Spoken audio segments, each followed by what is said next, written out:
পড়েন তো, আল্লাহুম্মা সাল্লি আলা, এরকম নাকি, সাইয়্যিদিনা মুহাম্মাদ নাবিয়ানা শাফিআনা মাওলানা মুহাম্মাদ। বারে বারে মন রে আমার আর দিও না যাত না, ধনে যদি হইতাম ধনী যাইতাম সোনার মদিনা। আলহামদুলিল্লাহ আলহামদুলিল্লাহিল্লাযী জা'আলা আশ-শামসা ওয়াল কমারা বিহিসবান ওয়ান নাজমা ওয়াশ-শাজারা ইয়াসজুদান وفضل زمانا على زمان كما فضل مكانا على مكان وإنسانا على إنسان. ونشهد أن لا إله إلا الله وحده لا شريك له لا ضد ولا ند ولا مثل له. ونشهد أن سيدنا وسندنا وحبيبنا وحبيب ربنا وطبيب قلوبنا ومولانا محمد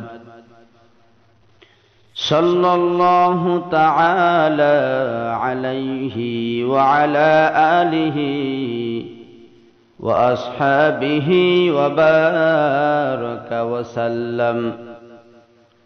وبارك وسلم تسليما كثيرا كثيرا. الذي أرسله الله تعالى بالحق بشيرا ونذيرا وداعيا إلى الله بإذنه وسراجا منيرا. أما بعد فأعوذ بالله من الشيطان الرجيم. بسم الله الرحمن الرحيم. يا أيها الذين آمنوا أطيعوا الله وأطيعوا الرسول ولا تبطلوا أعمالكم. وقال سبحانه وتعالى وقالوا ما لهذا الرسول يأكل الطعام ويمشي في الأسواق. وقال تعالى في شان حبيبه إن الله وملائكته يصلون على النبي يا أيها الذين آمنوا صلوا عليه وسلموا تسليما. আমরা মুহাম্মদের সঙ্গে দুরূদ ইব্রাহিম পড়ি। اللهم صل على محمد وعلى آل محمد كما صليت على إبراهيم وعلى آل إبراهيم إنك حميد مجيد.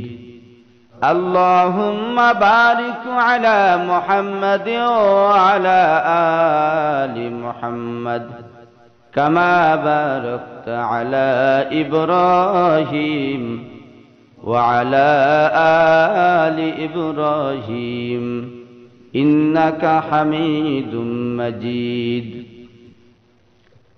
আসলে আমাদের দুরূদ ইব্রাহিম পড়ার অভ্যাস একটু কম, তাই না?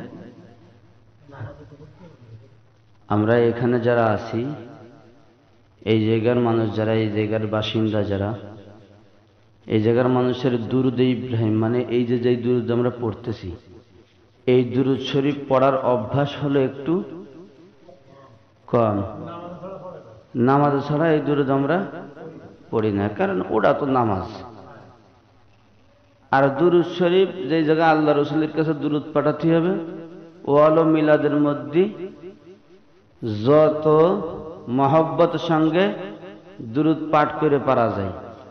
আচ্ছা ঠিক আছে, আমি আপনাদের কাছে যদি জিজ্ঞাসা করি, মুসলমানের সব থেকে গুরুত্বপূর্ণ ইবাদত কোনটা বাবা?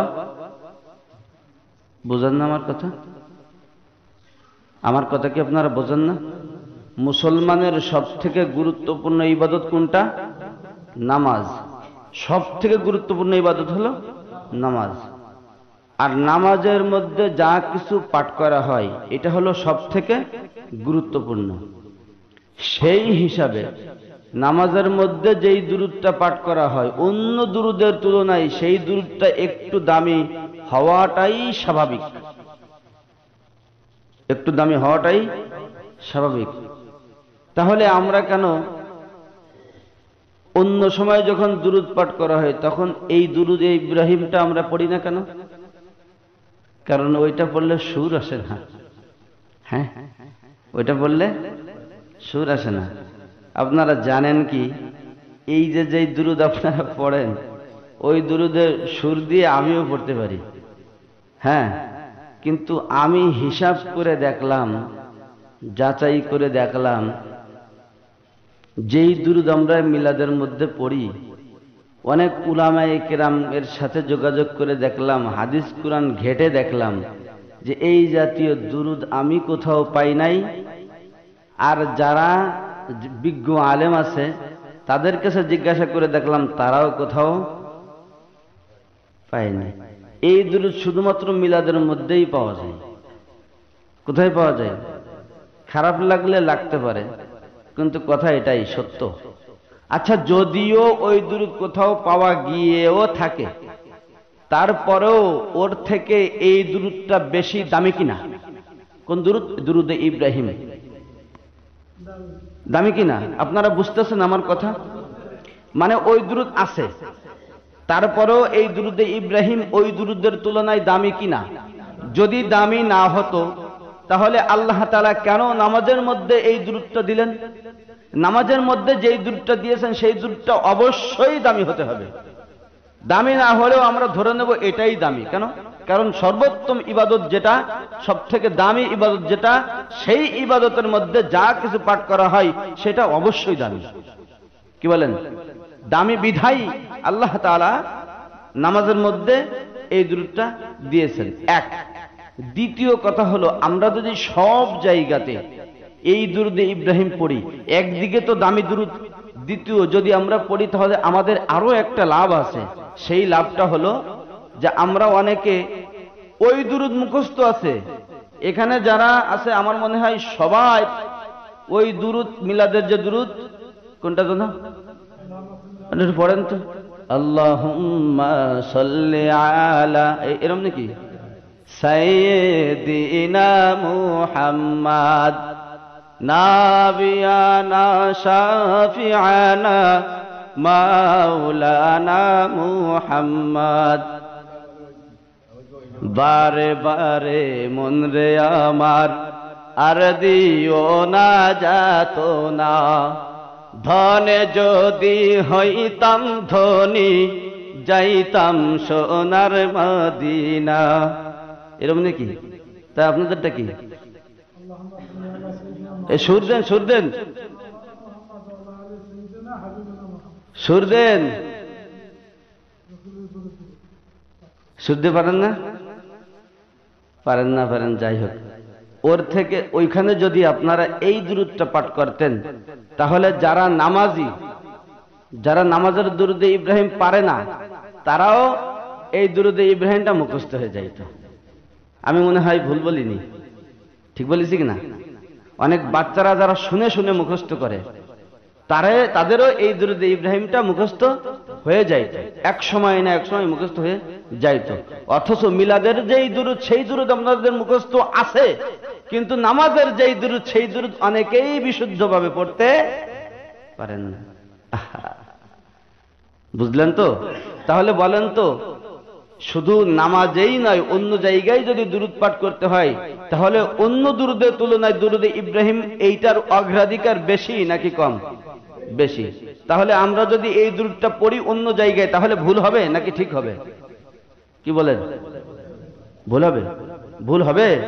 ঠিক হবে না? ঠিক হবে। তাহলে আমরা বেশি বেশি যদি দুরুদ পড়ি তো এই দুরুদটা এটাই সুর দিয়ে পড়ার চেষ্টা করি না কেন? এটাই আমরা একটু আন্তরিকতা দিয়ে, ভালোবাসা, মহাব্বত, ইশক দিয়ে এইটাই আমরা পড়ার চেষ্টা করি। ক্ষতি কি? ঠিক না? তাহলে আমরা পড়ি আল্লাহুম্মা সাল্লি আলা মুহাম্মাদিন ওয়া আলা আলি মুহাম্মাদ কামা সাল্লাইতা আলা ইব্রাহিম ওয়া আলা আলি ইব্রাহিম ইন্নাকা হামিদুম মাজিদ।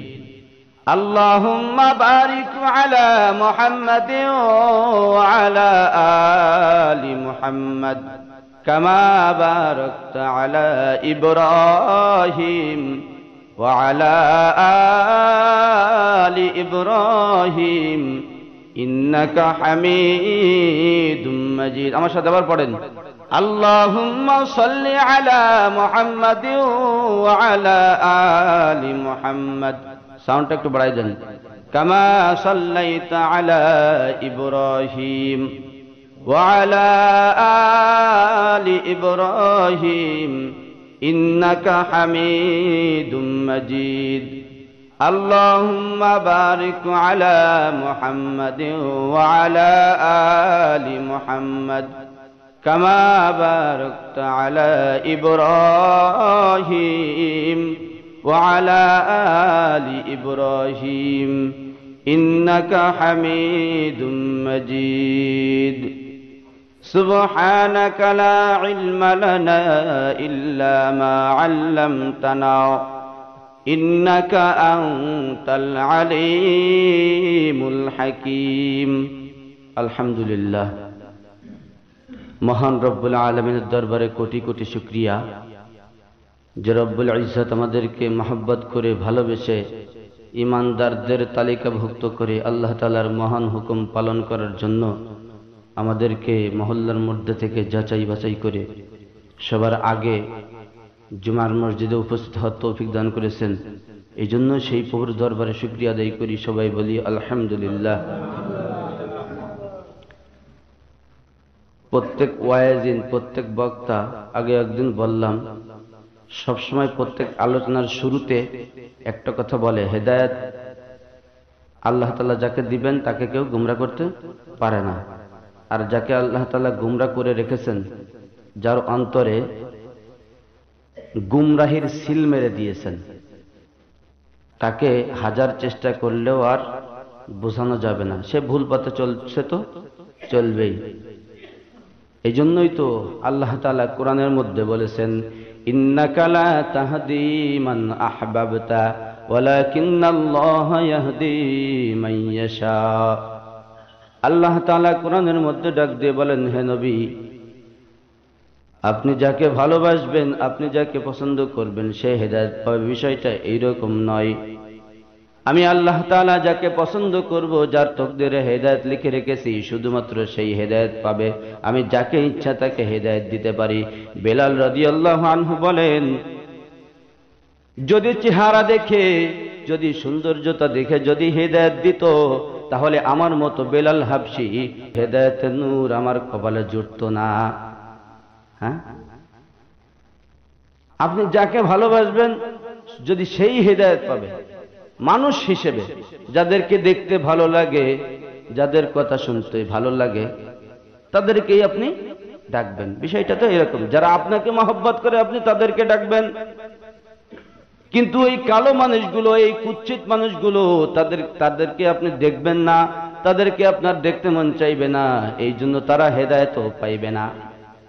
এই জন্য বেলাল বলেন, আল্লাহ পাক রব্বুল আলামিন যেই দিন এই আয়াতটা নাজিল করলেন, সেই দিন আমি বুঝলাম যে আল্লাহ তাআলা যাকে ইচ্ছা তাকে হেদায়েত দিবেন।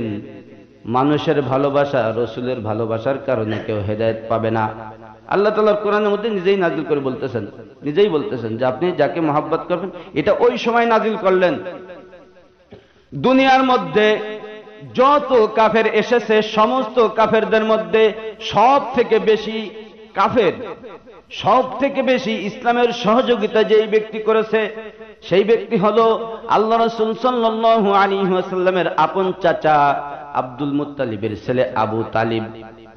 আবু তালিব ইসলামের জন্য যেই পরিমাণ ত্যাগ স্বীকার করেছে, আল্লাহ পাক রব্বুল আলামিন মুহাম্মদুর রাসূলুল্লাহকে জানাই দিলেন, আবু তালিব, আব্দুল মুত্তালিবের ছেলে আবু তালিব, সে যেই পরিমাণ ইসলামের জন্য কুরবানি করেছে, তাকে জাহান্নামে দেওয়া হবে তো ঠিক, কিন্তু জাহান্নামের সব থেকে কম শাস্তি তাকে দেওয়া হবে। কেন? কাফের হওয়ার পরেও ইসলামের জন্য প্রচুর কুরবানি। অনেক মুসলমানের পক্ষেও এই পরিমাণ কুরবানি করা সম্ভব হয়নি, হয় না, হবে না। আল্লাহ রসুলের সাথে 3 বছর আল্লাহ রসুলকে মক্কার নেতারা তারা কারাবদ্ধ করে রাখছিল, বন্দী করে রেখেছিল। সেই সাথে আবু তালেব নিজেও আল্লাহ রসুলের সাথে কারাবদ্ধ ছিল। এরকম অসংখ্য নির্যাতন আবু তালিব সাথে তার আল্লাহ রসুলের সাথে সহ্য করেছে। আবু তালিব যখন মৃত্যু শয্যায় শায়িত, আল্লাহ রসুল তার কাছে গিয়ে বলতেছেন, চাচা যান, আপনি শুধুমাত্র আমার কানে কানে একবার বলে দিন লা ইলাহা ইল্লাল্লাহ। কানে কানে, শুধু কানে কানে, আপনার আর কিচ্ছু বলা লাগবে না, শুধু কানে কানে লা ইলাহা ইল্লাল্লাহ এতটুকু বলেন। মুহাম্মদুর রাসূলুল্লাহ বলা লাগবে না, শুধু লা ইলাহা ইল্লাল্লাহ এতটুকু বলেন। হাজার চেষ্টা করার পরেও আবু তালিব ইসলাম গ্রহণ করল না। আবু তালিব বলে, ভাতিজা, আমি যদি ইসলাম গ্রহণ করি, আমি যদি আমার অন্তিম কালে শেষ মুহূর্তে আমি যদি কালেমা পড়ে নিই, তাহলে আমার গোত্রের লোকেরা, আমার বংশের লোকেরা, আমি যাদের নেতৃত্ব দিয়েছি, তারা মনে করবে আমি মৃত্যুর ভয়ে ইসলাম গ্রহণ করেছি। আসলে যদি হেদায়েত না থাকে, তাহলে অনেক অজুহাত, অনেক বাহানা থাকে, অনেক অজুহাত, অনেক বাহানা থাকে। আর হেদায়েত থাকলে কোনো বাহানা, কোনো অজুহাত থাকে না। বারবার চেষ্টা করতেছেন আল্লাহ রসুল, বারবার চেষ্টা করতেছেন, বলতেছেন শুধু একবার আপনি পাঠ করেন, আপনার আর কিছুই করতে হবে না। হাসরের ময়দান যা কিছু বলার, যা কিছু করার সব আমি মুহাম্মদ করব।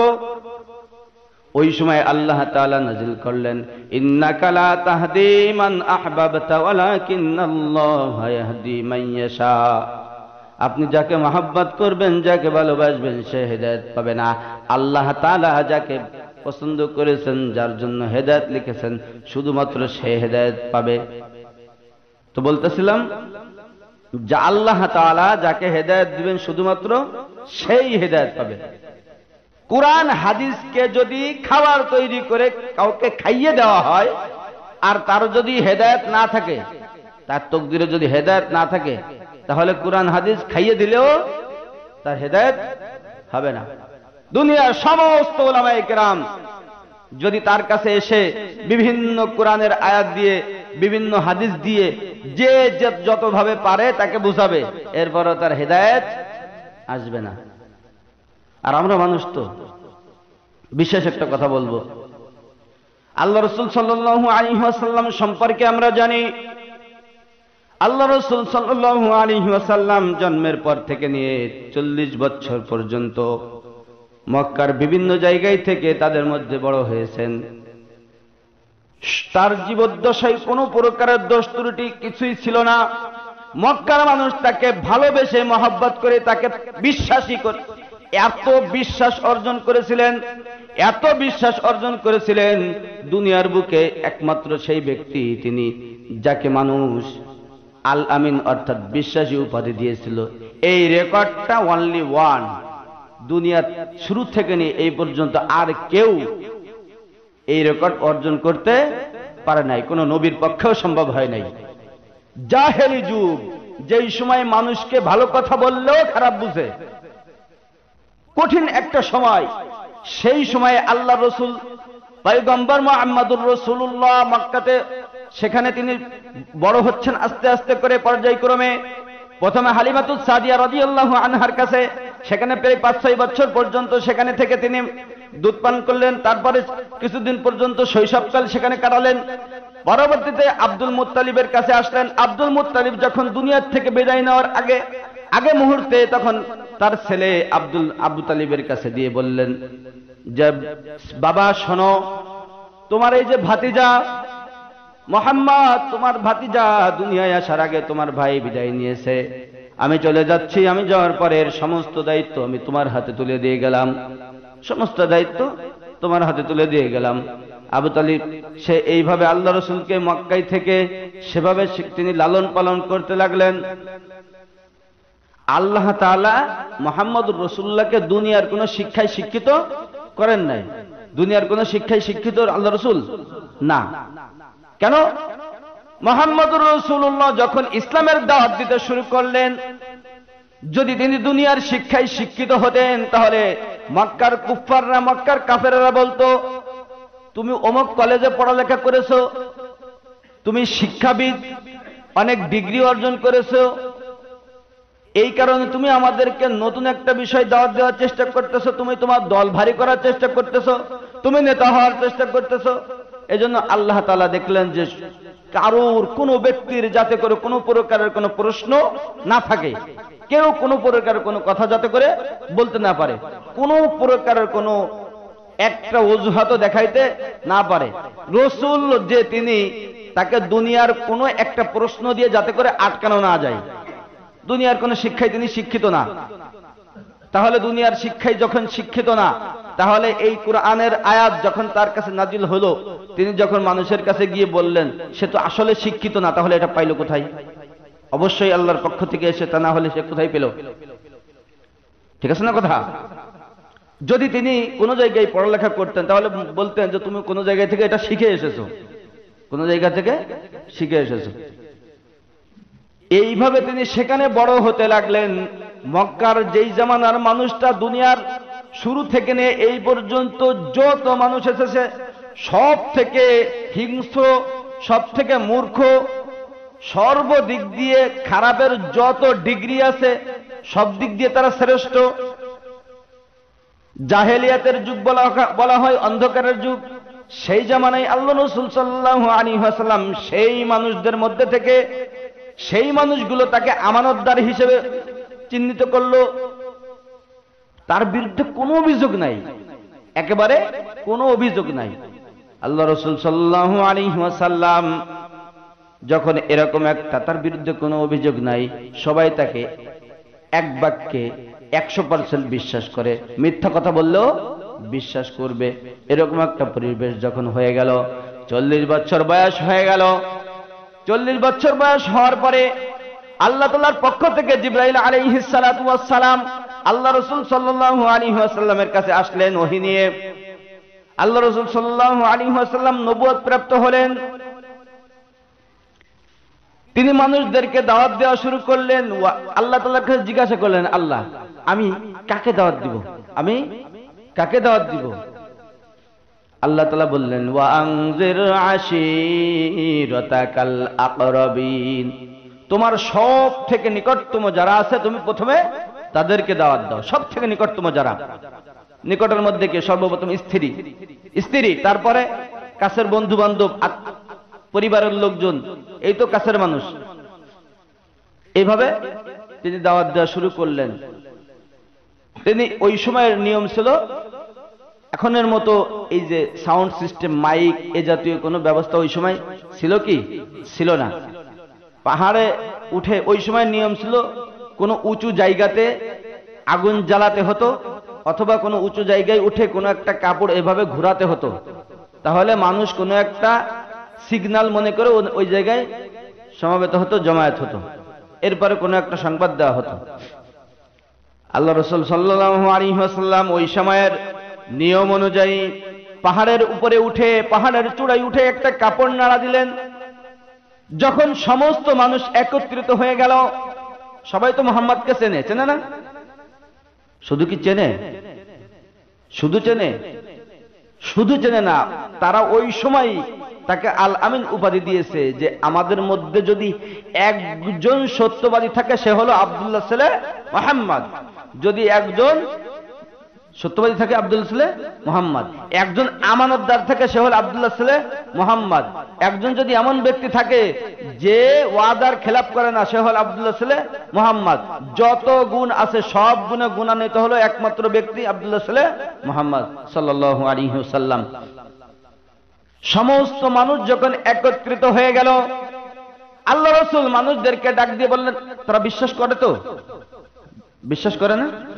বিশ্বাস করে বিদায় তো আলামিন উপাধি দিয়েছে, বিশ্বাস তো করে। সমস্ত মানুষ যখন একত্রিত হয়ে গেল, আল্লাহ রাসূল সবাইকে ডাক দিয়ে বললেন, আমি যদি আপনাদেরকে বলি এই পাহাড়ের পিছনে আপনাদের জন্য শত্রু অপেক্ষা করতেছে, তাহলে আপনারা কি আমার কথা বিশ্বাস করবেন?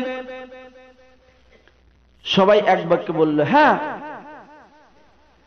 আমরা, তুমি যদি আমাদেরকে যাই বলো আমরা সব বিশ্বাস করব।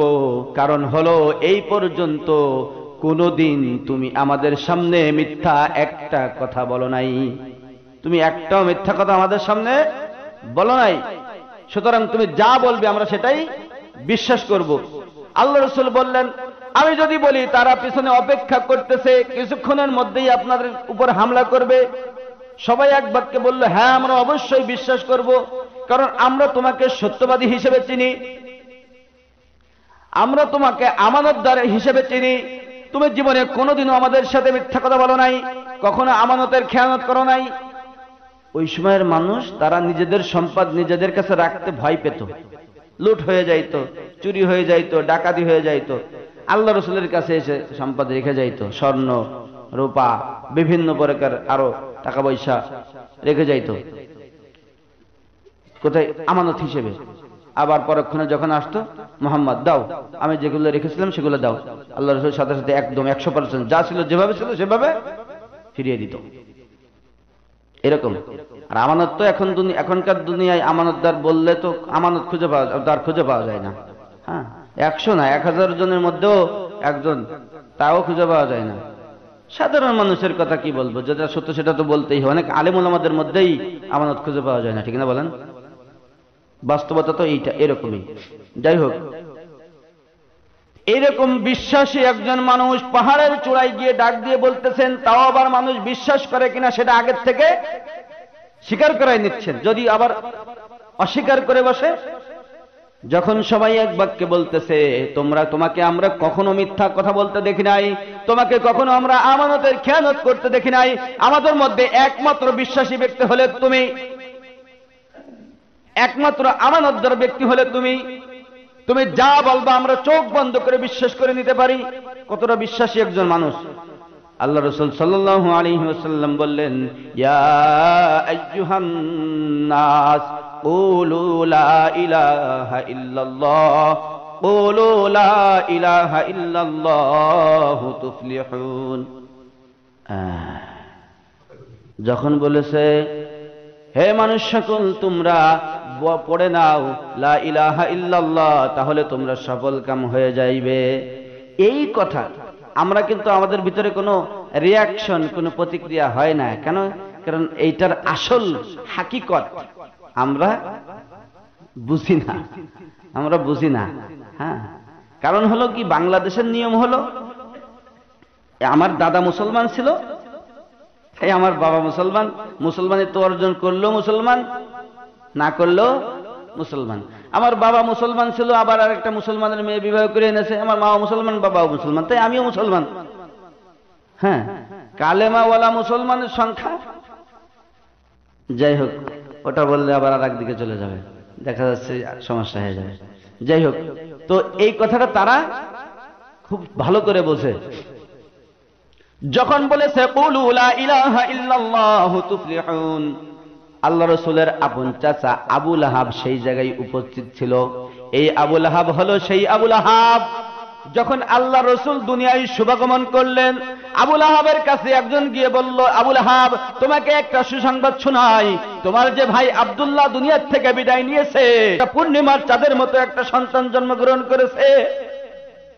এই কথা বলার সাথে সাথে যখন শুনতে পারল আবুল আহাব, বুঝতেছেন কাফেরদের সর্দার, আবুল আহাব একটা আঙ্গুল উঁচু করে তাকে, এই যে খবর দিল এ হলো ছিল দাসী গোলাম, তাকে একটা আঙ্গুল উঁচু করে বলল, তুমি আমাকে এত সুন্দর একটা সুসংবাদ শোনাইলে, এই সুসংবাদের বদলা তোমাকে আমি আজাদ করে দিলাম, এর থেকে আর ছোট আর বদলা কোনো হতে পারে না। তুমি আমাকে এত সুন্দর একটা সুসংবাদ শোনাইছো, যাও তোমাকে আজাদ করে দিলাম, তোমাকে আজাদ করে দিলাম। বুঝতেছেন কত খুশি হয়েছে? সেই আবুল আহাব ওই মজলিসে ওই জায়গায় উপস্থিত, যখন আল্লাহ রাসূল বললেন লা ইলাহা ইল্লাল্লাহু তুফলিহুন, সাথে সাথে আবুল আহাব বলল, তাব্বান লাক আলি হাযা জামাতানা, ধ্বংস হ, তুই আমাদেরকে এই জন্য একত্রিত করেছিস। কোথায় গেল বিশ্বাস? কোথায় গেল? শেষ। তার মানে হলো, যতক্ষণ পর্যন্ত আপনি আপনার যে ইচ্ছা, যে স্বাধীনতা, যেরকম আপনি চান ওই রকম ভাবে আপনার সাথে চলা হবে, ততক্ষণ পর্যন্ত আপনি আমাকে ভালোবাসবেন। আর যখনই আমি ইসলামের পক্ষে সঠিক কোনো বিষয়ে কথা বলবো, সাথে সাথে আমি আপনার কাছে খারাপ হয়ে যাব। হ্যাঁ, বুঝতেছেন কিনা? যত সময় পর্যন্ত আপনি একটা অন্যায় কাজ করেন, করে আসতেছেন, আমি বলবো যে হ্যাঁ ঠিক আছে ওটাই করেন, অথবা ও বিষয়ে কোনো কথা বলবো না, তাহলে এই হুজুরের মতো আর হুজুর হয় না। এত ভালো হুজুর, অন্যায় কাজে বাধা যায় না তো। আর যখনই আমি বলবো ভাই এই কাজটা করা যাবে না, আল্লাহ তাআলার কোরআনের বিধানে নিষেধ এসেছে, তখন আমি আপনার সাথে সাথে তো সামনে সামনে তো আর বলবেন না, তখন এই হুজুরের সাথে আর চলা যায় না, ও হুজুর হয় না। তার বাস্তবতা হলো এমন ব্যক্তি যার জীবদ্দশায় কোনো ত্রুটি বিচ্যুতি অপরাধ ছিল না, যাকে মানুষ, আরব বিশ্বের মতো মানুষ, মক্কার মানুষ, সেই মানুষগুলো তাকে আল আমিন উপাধি দিল, বিশ্বস্ত বিশ্বাসী উপাধি দিল। এরপরে যখন নাকি কালেমার দাওয়াত দিল, সাথে সাথে বলতেছে তাব্বান লাকা আলি হাযা জামাতানা। আল্লাহ তাআলা বলেন, আল্লাহ রাসূল মনে কষ্ট পাইছে না, মনে ক্ষুণ্ণ হয়ে গেছে, কি বলতেছে তাব্বান লাকা মানে আল্লাহ রাসূলকে বলতেছেন ধ্বংস হ, তুই ধ্বংস হয়ে যা। আল্লাহ তাআলা সাথে সাথে কোরআনে আরেকটা সূরা নাজিল করে দিলেন। আল্লাহ রাসূলকে সান্ত্বনা দিতে হবে তো। আল্লাহ তাআলা কোরআনের মধ্যে বলেন, তাব্বাত ইয়াদা আবি লাহাবি ওয়া তাব মা আগনা আনহু মালুহু ওয়া মা কাসাব। আপনাকে সে বলেছে তুই ধ্বংস হ, তাব্বাত ইয়াদা আবি লাহাবি ওয়া তাব, আবু লাহাবের হাত ধ্বংস হোক, আবু লাহাব ধ্বংস হোক, মা আগনা আনহু মালুহু ওয়া মা কাসাব, সে দুনিয়ায় থেকে যা কিছু অর্জন করতেছে, হাসরের ময়দানে আখিরাতে তার এই সম্পদ, তার যা কিছু অর্জন করলো, কোনো কাজে আসবে না, কোনো কাজে আসবে না। আল্লাহ রাসূল সাথে সাথে স্বাভাবিক হয়ে গেলেন। তো বলতেছিলাম, যখনই কোনো বিষয় বলা হয়, আর আমরা হুজুররা তো, আমি ধরেন বা আরো যারা, আমাদেরকে তো আল্লাহ তাআলা মুহাম্মদুর রাসূলুল্লাহর মতো ওইভাবে প্রতিপালন করে নাই, করেছে কি আমাদের অনেক ভুল ত্রুটি আছে, তো আমরা তো আরো অনেক দূরে ছিটকে যে পড়ার কথা। এভাবে পর্যায়ক্রমে আল্লাহ রাসূল সাল্লাল্লাহু আলাইহি ওয়াসাল্লাম দাওয়াত দিতে থাকলেন। দাওয়াত দিতে দিতে যখন মুসলমানের সংখ্যা বাড়তে থাকলো, মক্কার কাফের যারা, তাদের মাথায় আরো মাথা ব্যথা শুরু হলো, তাদের মাথায় চিন্তা শুরু হলো, হাই আমাদের দলের লোকগুলো সব মুসলমান, তারা বলতে চায় আমাদের লোকগুলো সব কাফের হয়ে যাচ্ছে। কাফের মানে তাদের দল ছেড়ে তারা মুসলমান হয়ে যাচ্ছে, সমস্ত মানুষ কাফের হয়ে যাচ্ছে। আবু জাহেল সে কিন্তু একজন জ্ঞানী ব্যক্তি ছিল, আপনারা ইতিপূর্বে অনেকবার শুনেছেন, খুবই জ্ঞানী ছিল। এরকম যখন চলতে থাকলো, বারবার বিভিন্ন ভাবে ইসলামের কাজে বাধা দেওয়ার চেষ্টা করলো। ইসলামের কাজে বাধা দেওয়া, এটা কি মুসলমানের কাজ নাকি কাফেরের কাজ? ভালো করে বুঝে বলবেন কিন্তু। মুসলমানের কাজে, ইসলামের দাওয়াতের কাজে বাধা দেওয়া এটা মুসলমানের কাজ না কাফেরের কাজ? বুঝে বলতেছেন তো? তা এ পর্যন্ত বাংলাদেশে যারাই যত জায়গায় যেভাবে হোক, মসজিদে হোক, মাহফিলের মঞ্চে হোক, যেই জায়গায় হোক, যারা বাধা দিয়েছে তারা কোন দলের অনুসারী? আবু বকরের অনুসারী না আবু জাহেলের অনুসারী? হ্যাঁ, হিসাব করে বলবেন, কিন্তু হিসাব করে বলতেছেন। তারা কাদের অনুসারী? আবু জেহেলের অনুসারী। কারণ আবু জেহেল সহ তার যে চেলাচামুন্ডা ছিল, তাদের একমাত্র উদ্দেশ্য ছিল মুহাম্মদ যাতে করে কোনো জায়গায়, মুহাম্মদ সহ মুহাম্মাদের অনুসারীরা আছে, তারা কোনো জায়গাতে কোনোভাবেই যাতে করে তাওহীদের বাণী, ইসলামের বাণী প্রচার করতে না পারে। শুধু তাই নয়, তাদেরকে বলা হতো তোমরা কানে আঙ্গুল দিয়ে রাখবা, কানে আঙ্গুল দিয়ে রাখবা, যাতে করে তোমরা ওই পাশ দিয়ে গেলে ওদের কোনো কথা যাতে তোমার কানে না আসে। এরকম ভাবে তাদের বাধা দেওয়ার চেষ্টা অব্যাহত।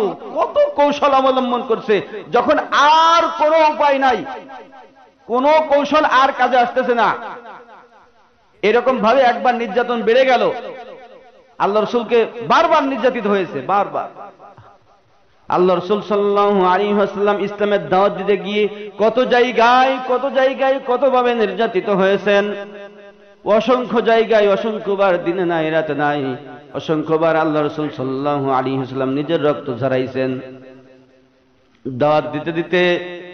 একটা সময় দাওয়াত যখন নির্যাতনের মাত্রা আরো বেড়ে গেল, তখন আবু তালিব তার গোত্রের লোকদেরকে ডাক দিয়ে বলল, তোমরা শোনো, মুহাম্মদ কিন্তু যাই দাওয়াত দিক আর না দিক, সে কিন্তু আমাদের বংশের লোক, সে কিন্তু আমাদের বংশের লোক। তোমরা যদি আমার সাথে একমত হও, তাহলে কথাটা শুনে রেখো, মুহাম্মদকে যদি আবার নির্যাতন করা হয়, তাহলে আমি হাশেমি বংশের পক্ষ থেকে বলতেছি, তাহলে মুহাম্মদের দিকে যারা আর নজরে তাকাবে, তার দিকে যারা গালি দিবে, তার গায়ে যারা হাত তুলবে, তাদেরকে কিন্তু এখন থেকে আর ছাড় দেওয়া হবে না। আল্লাহ রাসূল সাল্লাল্লাহু আলাইহি ওয়াসাল্লাম উহুদের ময়দানে গিয়ে রক্ত ঝরালেন, বদরের ময়দানে গিয়ে রক্ত ঝরালেন, শুধুমাত্র এই ইসলামের জন্য। ইসলাম আমাদের কাছে এত সহজে এসেছে, তো এই জন্য খুব একটা গুরুত্ব আমরা দেই না। যখন এরকম অবস্থা চলতেছে, তখন আবু জেহেল আবু তালিবকে ডাকলো, ডেকে বলতেছে যে তোমার কাছে একটা প্রস্তাব দেই, দেখো তোমার ভাতিজার ভালো লাগে কিনা। কি প্রস্তাব? তুমি মুহাম্মদকে বলো যে আমাদের সাথে একটা মিটিং করুক, একটা পরামর্শ হোক। আল্লাহ রাসূল সাল্লাল্লাহু আলাইহি ওয়াসাল্লামকে ডাক দেওয়া হলো। আল্লাহ রাসূল গেলেন, গিয়ে বলতেছে, আবু জেহেল বলতেছে, শোনো মুহাম্মদ, তুমি যদি চাও তোমাকে মক্কার সব থেকে সুন্দরী নারী এনে দেওয়া হবে, মক্কার সব থেকে সুন্দরী নারী এনে দেওয়া হবে। তুমি যদি চাও মক্কার সমস্ত সম্পদ একত্রিত করে তোমার পায়ের কাছে এনে দেওয়া হবে। তুমি যদি চাও তোমাকে মক্কার নেতৃত্ব দেওয়া হবে, বিনিময়ে তুমি এই তাওহীদের বাণী, এই যা প্রচার করতেছো, এইটা প্রচার করতে পারবা না। আল্লাহ রাসূল ডাক দিয়ে বলেন, তার চাচা আবু তালিবকে বলেন, চাচা আপনি তাদেরকে জানা দেন, তারা যদি আমার এক হাতে চন্দ্র আর এক হাতে সূর্য এনে দেয়, তারপরে আমি যে দাওয়াত দিতেছি, এই দাওয়াত থেকে আমি এক পা পিছপা হব না। ওগো নবীর উম্মতেরা হোয়া আজি দিশাহারা, কোরআন হাদিস ছেড়ে চলো যখন যাহা চাই মনে, নবী বিনে কে তরাবে পুলসিরত মিজানে, নবী বিনে কে তরাবে পুলসিরত মিজানে। নবী আমার জীবন ধরে দিনের লাগি কষ্ট করে, দান দান শহীদ করিলেন উহুদের ময়দানে, নবী বিনে কে তরাবে পুলসিরত মিজানে। আল্লাহ রাসূলকে নির্যাতন করতে করতে তারা একেবারে যত যা করা যায়, শুধু আল্লাহ রাসূল না, তার যারা সঙ্গী সাথী ছিল সবাইকে, এমন এতিম নবী আমার, আরে মাতা পিতা নাই যে তাহার, তারপরেও কত মারা মারলো তাকে দুশ্মনে, নবী বিনে কে তরাবে পুলসিরাত মিজানে। নবীর মায়া নাই কি তোমার, কেমনে দুঃখ দাও যে আবার। কোরআন পড়ো হাদিস পড়ো প্রথম ঘাটি কাফনে, নবী বিনে কে তরাবে পুলসিরাত মিজানে। ইমামুল আউয়ালিন আল আখিরিন, বহর সদকা রহমাতাল লিল আলামিন। শুধু জুদাস রহমাতাল লিল আলামিন, মসজিদে উশুদ হামারো ये জমিন। বলতেছিলাম যে আল্লাহ রসুল সাল্লাল্লাহু আলাইহি ওয়াসাল্লামকে তারা যেই প্রস্তাব দিল তার উত্তরটা আল্লাহ রসুল কি দিল, যদি আমাকে চন্দ্র এনে দেওয়া হয় আর সূর্য এনে দেওয়া হয়, এই অসম্ভবটাও যদি তারা সম্ভব করে দেখায়, তারপরেও আমি যে তাওহীদের বাণী প্রচার করতেছি এর থেকে আমি বিন্দু মাত্র পিছু হটব না। তাহলে এটা কি ইসলামের নবী মুহাম্মদের সিদ্ধান্ত ভুল ছিল, ঠিক ছিল কিনা? যদি এটা ঠিক থাকে তাহলে যারা এখন পর্যন্ত ইসলামের দাওয়াত দিতে যায় নিজের জীবন দিয়ে নিজের সময় দিয়ে, তাহলে এরা ঠিক করে না ভুল করে? আর যারা এর বাধা দিতে চায় তারা কি মুহাম্মদের অনুসারী না আবু জাহেলের অনুসারী? আমি মানতে পারি আর না পারি, কমপক্ষে বাধা দিতে আমি পারি না, ঠিক কিনা? তাহলে আমি আপনাদের কাছে জানতে চাই, দুনিয়ার মানুষের স্বভাব হলো, মাঝে বললাম যে আপনি অন্যায় করতেছেন, আপনাকে আমি এই অন্যায়টা বলবো না যে আপনি যে অন্যায় করতেছেন, আপনি চুরি করতেছেন, আপনাকে আমি বলবো না যে আপনি চুরি করবেন না, তাহলেই আমি আপনার কাছে ভালো। আপনারা কি চান যে আপনাদের যেরকম ইচ্ছা সেরকম চলবেন, আপনাদের সাথে সুরে সুর মিলায়ে তালে তাল মিলিয়ে আমি আপনাদের কাছে ভালো থাকবো, নাকি মুহাম্মাদের অনুসারী হয়ে থাকবো? কোনটা? তাহলে আপনাদের কাছে অনুরোধ করব, কুরআন হাদিসের সমস্ত বিধান সম্পর্কে আপনারা কি অভিজ্ঞ নাকি একটু হলেও কম জানেন? জানেন। আমাকে আপনারা এনেছেন সেই দূর নড়াইল থেকে, তাহলে আমি অবশ্যই 100% কুরআনে যা আছে হাদিসে যা আছে তা বলবো। এর বাধা দিবেন কে কে? তাহলে না মানতে পারলেও কমপক্ষে আমার সাথে থাকবেন তো ইনশাআল্লাহ? না মানতে পারলেও আমার সাথে থাকবেন, মানতে হবে। যদি বুঝতে অসুবিধা হয় আমার কাছে 100 বার আসবেন, আমি 100% দলিল প্রমাণ দিয়ে আপনাকে বুঝিয়ে দিব ইনশাআল্লাহ। তবে যদি বুঝাই দিতে পারি কোরআনের বিধান হাদিসে আছে, এটা আপনার মানতে হবে। আমি যদি বুঝাই দিতে পারি এটা হারাম, আপনি করবেন না। যদি বুঝাই দিতে পারি এটা হালাল, অবশ্যই করবেন। যদি বুঝাই দিতে পারি যে এই কাজটা করলে আপনি গুনাহগার হবেন, তাহলে ওটা ছাড়তে হবে। রাজি আছেন তো? মানে হলো বর্তমানের সমস্যা এটাই এখন না, শুধুমাত্র এটা শুরু যুগ থেকে, একেবারে শুরু যুগ থেকে যে কথাটা বলতেছিলাম, আল্লাহ রাসূল সাল্লাল্লাহু আলাইহি ওয়াসাল্লাম এত বিশ্বাস অর্জন করার পরে মানুষের কাছে ভালো হতে পেরেছে? পারে নাই। একজন মানুষ শুধুমাত্র নবীরা ছাড়া আর কেউ নিজে দাবি করতে পারে না আমার কোনো ভুল নাই। মানুষ হিসেবে সবার ভুল আছে, হয়তো কম কি বেশি। তবে উচিত হলো, প্রকৃত মানুষ হলো সে যাকে শুধরে দেওয়ার পরে সে শুধরে যায়, যার ভুলটা ধরাই দেওয়ার পরে সে ভুল থেকে ফিরে আসে। ভুল আমারও হতে পারে, আমার ভুল হলে আমাকে বলবেন যে হুজুর আপনারা এটা দেখেন তো যাচাই করে ভুল কিনা, যদি ভুল হয় এটা ছেড়ে দেন, আর যদি এটা মনে করেন যে বৈধ তাহলে করেন, কোনো সমস্যা নাই। কিন্তু দুঃখ হলো সব জায়গায় একটা কমন একটা বিষয় দেখি, হুজুরদের নিয়ে সমালোচনা করতে কেউ পিছপা হয় না। সমালোচনা করবে কেন ভাই? কি সমস্যা? আমাকে যদি আমার কোনো দোষ ত্রুটি আপনার জানা থেকে আপনি আমার কাছে আসেন না, এসে বলেন, কেন পিছে বলবেন? এটা কেন এমন কেন করবেন আপনারা? এতে করে আপনি নিজে গুনাহগার হয়ে যাবেন। জি জি, এটা করলে আপনি গুনাহগার হয়ে যাবেন। আর আমি অবশ্যই ইতিপূর্বে এবং এখনো আমি সবসময় দলিল ভিত্তিক কথা বলার চেষ্টা করি। আমি কখনোই এমন কোনো কথা বলি না যেটা আমি নিজের জীবনে বাস্তবায়ন করতে পারি না বা করি না, বা আমি একরকম চলি বলি আর একরকম, এরকম স্বভাব চরিত্র অভ্যাস আমার নয়। আমি নিজে যতটুকু আমল করতে পারি আর একজনকে ঠিক অতটুকুই বলি। তবে কেউ ভুল করলে তাকে বোঝানোর চেষ্টা করি, আর এটা আমাদের দায়িত্ব। ওয়ালিইনযিরু কওমাহুম ইযা রাজাউ ইলাইহিম লাআল্লাহুম ইয়াহযারুন, সূরা তাওবার একটা আয়াত। আল্লাহ তাআলা বলেন নবী যাওয়ার পরে, নবী দুনিয়ার থেকে বিদায় নেওয়ার পরে ওয়ালিইনযিরু কওমাহুম, যারা থাকবে পথ প্রদর্শনকারী, এরা তাদের কওমের লোকদেরকে পথ প্রদর্শন করবেন। যারা অভিজ্ঞ থাকবে তারা তাদের কওমের লোকদেরকে, জাতির লোকদেরকে পথ প্রদর্শন করবেন, কি সতর্ক করবেন, ভুল পথ থেকে সতর্ক করবেন, সঠিক পথের দিশা দিবেন। এখন আমি আপনাদের এখানে এসেছি, যদি আপনারা আমার সাথে এই সহযোগিতা করেন তাহলে ইনশাআল্লাহ আমরা চেষ্টা করব যে সবসময়ের জন্য যে ভুলগুলো আছে ভুল থেকে ফিরে আসবো, সঠিক পথে চলার চেষ্টা করব, ঠিক আছে না? আর এই যে 2-3 দিন আগে আমার চুল নিয়ে একটা গুঞ্জন হয়েছে, আমার বাবরি নিয়ে, তো আমি মনে হয় প্রায় 10-15 জন মানুষকে সামনে নিয়ে এখানে আমি তাদেরকে বুঝাইছিলাম। ছিলেন কে কে? দেখেন, হাত তোলেন তো। এই দেখেন, এই লোকগুলো ছিল। এনাদেরকে আমি কোরআনের আয়াত, হাদিস, মুফতি সাহেবদের বক্তব্য দিয়ে এনাদেরকে বুঝাই দিছি। আপনারা বুঝছেন না? বুঝেছিলেন যে এই চুল একদম বৈধভাবে আছে, এরপরও কতজনই কত কথা বলে। কেন বাবা এরকম কেন করেন আপনি?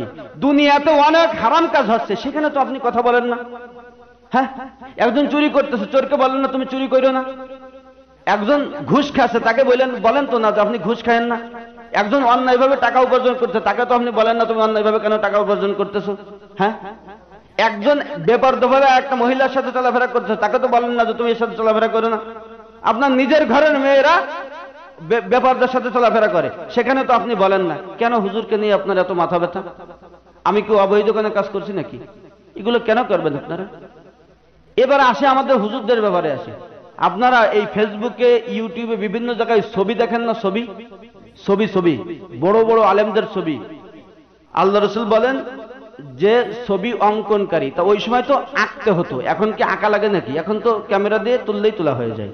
এই ছবি আঁকা আর ছবি তোলা একই জিনিস। যার ছবি আঁকা হবে বা যে আঁকবে, যার ছবি তোলা হবে অথবা যে তুলবে, এরা হলো জাহান্নামী। এটুকু তো আপনারা শুনলেন তো? হ্যাঁ, লা ইয়াদখুলুল জান্নাতা মুসাউবিরুন, ছবি অঙ্কনকারী জান্নাতে প্রবেশ করবে না। তার মানে জান্নাতে প্রবেশ না করলে ওরা কোনে যাবে? জাহান্নামে। এটা সোজা জিনিস। তারপরে এখন দেখেন সবাই ছবি তোলাকে মনে হয় এক একটা সওয়াবের কাজ, মানে একটা ছবি তুললে 10টা নাকি, মানে যে যত ছবি তুলে পারে, মাহফিলের ছবি, মানে কি বলে, যা কিছু হবে সব জায়গায় ছবি তুলবে। কোন জায়গায় কথা বলবো? কেবল মাত্র একটা বাচ্চা নবজাতক মাত্র জন্মগ্রহণ করলো, তারও ছবি তুলবে। মানে ও তো মনে মনে চিন্তা করলে কোন জমানায় আসলাম রে আল্লাহ, আমি বালে ঘর আগের থেকেই আমার নিয়ে গুনাহ শুরু হয়ে গেল। এটা তো গুনাহ। যদি যেটুকু প্রয়োজন, যেটুকু মুফতি সাহেবরা বলেছেন ইজমা করে যে যেইটুকু প্রয়োজন, যেমন নাগরিক সার্টিফিকেটের জন্য আপনি তুলতে বাধ্য, উপায় নেই আপনার। পাসপোর্টের জন্য আপনি তুলতে বাধ্য, উপায় নেই আপনার। ভিসা করার জন্য লাগতে পারে, মেডিকেল করার জন্য লাগতে পারে, এই জাতীয় জায়গায় আপনি বাধ্য, আপনার কোনো উপায় নেই। কিন্তু অনর্থক যেগুলো আপনি করবেন সেটা তো অবশ্যই আপনি গুনাহগার হয়ে যাবেন।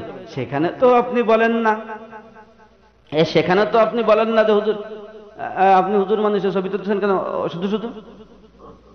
আমি হুজুর একটা সুন্নাত পালন করতেছি, সেখানে কত প্রকার বাধা। হ্যাঁ, মানে শয়তান তো আর যুদ্ধ করতে পারতেছে না, এখন শয়তান চেলা চামুন্ডা তৈরি করে দিয়ে অন্যদের ঘাড়ে ভর করেছে, তাদেরকে দিয়ে আমাকে হেনস্থা করার চেষ্টা করা হচ্ছে। দেখছো অবস্থাটা কি? আপনাদের কাছে অনুরোধ করি, আপনারা যদি বাধা দিতেই চান, আলহামদুলিল্লাহ, এটা তো ভালো কথা না, অন্যায়ের কাজে বাধা দিবেন, এটা তো ভালো কথা, কিন্তু অন্যায়ের কাজে বাধা দেন, ন্যায়ের কাজে কেন বাধা দিবেন? অন্যায়ের কাজে বাধা দেন, যেখানে অন্যায় হচ্ছে সেখানে যান, অগ্রণী ভূমিকা রাখেন, অন্যায়ের কাজে বাধা দেন। একজন মানুষ নামাজ পড়ে, আপনি নামাজ পড়েন না, আপনি যে নামাজ পড়তেছে তাকে নিয়ে কথা শুনছেন, কি রকম নামাজ পড়ে, সিজদা এই একটা সিজদা দিতে, মানে একটা সিজদা দিয়ে উঠে পারে না, আর একটা সিজদা দিয়ে দেয়, আর রুকু দেয়, তা হয় না কেন বাবা? সে তো কমপক্ষে মসজিদে যাচ্ছে, তুমি তো মসজিদেও যাও না, তাকে নিয়ে তোমার এত মাথা ব্যথা কেন? হ্যাঁ, কথা বুঝতেছেন না মনে হয়। আরে যে আমল করতেছে, যতটুকু করতেছে তাকে করতে দাও, তাকে উৎসাহ দাও, তাকে কেন এমন কথা বলে তাকে বাধা দিচ্ছ? এগুলো বলা যাবে না। আমার কথা যদি বুঝে থাকেন তাহলে দুইটা অনুরোধ করবে। এক হলো যে এখন থেকে সমাজের সব জায়গায়, আমি যত জায়গায় দেখেছি এই একই একটা সমস্যা, এই হুজুরদের পিছনে লাগতেই হবে। ইমাম সাহেবের নিয়ে সমালোচনা না করলেই যেন পেটের ব্যথা হজম হয় না। আমি তো জানি এগুলো করে কারা, যারা নিজেদের বোর সাথেও স্ত্রীর সাথেও কথা বলতে পারে না, এগুলো খেয়ে দিয়ে কোনো কাজ নাই, এরা হুজুরি ভাষা লাগে। আসলে তো তাই। দেখবেন যে নিজের স্ত্রীর সাথে মাথা উঁচু করে কথা বলতে পারে না, উনি ইমাম সাহেবের সাথে দাঁড়িয়ে দেয় মসজিদে এসে বড় বড় কথা। হ্যাঁ, এই মাঝার মহাতামি মানে এইগুলো নিয়ে ইনাদের মাথা ব্যথায়, উনাদের দায়িত্ব হলে এইগুলো করে, আর তো কোনো কাজ নাই। কারণ বল বেকার কাছে একটু বেশি কথা, একটু গরম মিজাজ তো দেখাতে হবে, তো দেখাবে কাকে? হ্যাঁ, তো ওই এই জায়গায় আছে নিরীহ মানুষ, হুজুর ওনারা বললি তো আর কিছু বলতে পারবে না, তা ওনারা যে একটু বলি। হ্যাঁ, এইগুলো করা যাবে না। এক। দ্বিতীয় হলো, যখন শুনবেন কোরআন হাদিসের কোনো কথা, সেটা অবশ্যই না মানতে পারলেও বিরূপ প্রতিক্রিয়া দেখাবেন না। যদি কোরআনের কোনো একটা বিধান আপনি তিরস্কার করেন, কোনো একটা বিধান আপনি কি করেন? তিরস্কার করেন, হ্যাঁ, তাহলে আপনার তুচ্ছ করেন, তাচ্ছিল্য করেন, তাহলে আপনার ইমানটা ভেঙে যাবে ইনশাআল্লাহ। বলবো, এই যারা ঘড়ির দিকে তাকাচ্ছেন আমি তাদেরকে বলতেছি, টিভির সামনে ঘন্টার পর ঘন্টা বসে থাকেন, লজ্জা করে না? এখন ঘড়ির দিকে তাকান। হ্যাঁ, বাস আসার কথা আছে 8টার সময়, আসে যায় 10টার সময়, বাস লাগে কিছু বলতে পারেন না, মসজিদে এসে শুধু ঘড়ির দিকে তাকান কেন? এখানে কি গুনাহ হচ্ছে কি? মসজিদে থাকলে কি গুনাহ হয় কি? তো বারবার ঘড়ির দিকে তাকান কেন? কি সব কি একটা সমস্যা? আপনার এই নামাজ পড়া, এই আলোচনার থেকে কি আপনার অন্য কাজ দামি? আল্লাহ তাআলা দুনিয়ায় পাঠাইছে কেন? আপনাকে মাছ ধরতে, মা ইবাদত করার জন্য পাঠাইছে। আপনি সব কাজ শেষ করে যদি একটু সুযোগ পায় তো ইবাদত করবেন কেন? এমন কেন? আপনি তো ইবাদত আগে আর বাকি সব পরে, তা না? আপনি আগের থেকে টাইম পাই দিয়ে আসেন, এই কটার মধ্যে আসবো, এইটা করে এসেই ওই কাজে যাবো। যাই হোক, অনেক সময় এরকম বলে ফেলি, আপনাদের কাছে ক্ষমা চাচ্ছি, এরকম বলে ফেলি, নাহলে তো আপনারা বোঝেন না। অনেকে আছে নরম কথাই বোঝে, অনেকে একটু শক্ত না বললে বোঝে না, বুঝছেন? আল্লাহ পাক রব্বুল আলামিন যা বললাম, দুইটা অনুরোধ, বুঝছেন তো আপনারা? কোরআন হাদিসের যে কোনো বিষয় বললে মানতে না পারলেও বিরূপ প্রতিক্রিয়া দেখাবেন না, ইমান হারা হয়ে যাবেন। হ্যাঁ, বউ তালাক হয়ে যাবে। হ্যাঁ, বউ তালাক হয়ে যাবে, বলবানি এখানে বুঝে যাবে না। 2 নম্বরে হলো, হুজুরদের পিছনে লাগেন না। এজন্য একজন নবীর যেই মূল্য, আল্লাহ রাসূলের ভাষ্য অনুযায়ী উলামায়ে কেরাম হলো নবীদের ওয়ারিস। আপনি একজন আলেমকে কষ্ট দিবেন, এই আলেমের মনে কষ্ট লাগবে, এই কষ্টটা মদিনায় গিয়ে নবীর কলিজায় লাগবে। সাবধান হয়ে যান। যদি নবীকে ভালোবাসেন তাহলে আল্লাহ রাসূলের যে ওয়ারিস গুলো আছে এদেরকেও ভালোবাসতে শেখেন। ভালোবাসতে না পারলেও কমপক্ষে কষ্ট তাদেরকে দিবেন না। আল্লাহ পাক রব্বুল আলামিন আমাদেরকে যা কিছু বললাম বুঝে আমল করার তৌফিক দান করেন। সকলে বলে আমিন। সময় বেশি নিয়ে ফেললাম, এই মাঝে মধ্যে এমন হবে, বুঝছেন? তা করেন না।